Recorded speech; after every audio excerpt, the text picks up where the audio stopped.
বিশ্ব ফুটবলের নিয়ন্ত্রক সংস্থা ফিফার বিরুদ্ধে এবার সরব হয়েছে পেশাদার ফুটবলারদের আন্তর্জাতিক সংগঠন ফিপ্রো। খেলোয়াড়দের বিশ্রামের অভাব, মত প্রকাশের স্বাধীনতা না থাকা এবং মৌলিক চাহিদা উপেক্ষার অভিযোগে সংস্থাটির বিরুদ্ধে তীব্র ক্ষোভ ঝেড়েছে তারা।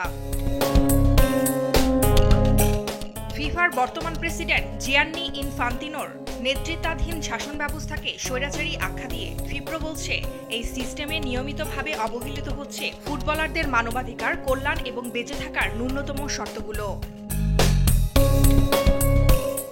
সংগঠনটির সাধারণ সম্পাদক অ্যালেক্সি ফিলিপসের মতে, ফুটবলাররা এখন মুখ খুলতেও ভয় পায়। অতিরিক্ত ম্যাচের চাপে জর্জরিত এই খেলোয়াড়দের সবসময় তাড়া করে ফেরে শাস্তির আশঙ্কা। তাদের কোনো সুরক্ষা নেই কোনো প্রকৃত প্রতিনিধিত্ব। ফিফ্রো উদাহরণ হিসেবে তুলে ধরেছে সদ্য সমাপ্ত ক্লাব বিশ্বকাপকে। ইংলিশ ক্লাব চেলসি তাদের শেষ ম্যাচ খেলেছে 13 জুলাই, অথচ মাত্র 35 দিন পরেই শুরু হচ্ছে নতুন মৌসুমের প্রিমিয়ার লিগ। বিশ্রামের এই ঘাটতিকে অমানবিক বলেই চিহ্নিত করেছে ফিফ্রো। আর শুধু মাঠেই নয়, সোশ্যাল মিডিয়াতেও চাপের মুখে পড়েছেন ফুটবলাররা।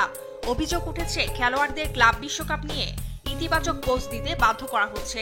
ফিলিপস বলেন, তাদের নিয়োগকর্তারাই এসব বলিয়ে নিচ্ছেন, যার ফলে তৈরি হচ্ছে এক ভয়াবহ স্ববিরোধী পরিস্থিতি, যেখানে হৃদয়ের কথা বলা মানেই যেন ক্যারিয়ারের ঝুঁকি। এই পরিস্থিতিকে সামনে রেখে আমস্টারডামে 58টি খেলোয়াড় ইউনিয়নের প্রতিনিধিদের অংশগ্রহণে অনুষ্ঠিত বৈঠকে ফুটবলারদের কল্যাণ, অধিকার এবং সুরক্ষার বিষয়টি আবারও জোরালোভাবে তোলা হয়, যেখানে ফিফার বর্তমান প্রেসিডেন্ট জিয়ান্নি ইনফান্তিনোর নেতৃত্বেও তীব্র প্রশ্ন তুলছে ফিফ্রো।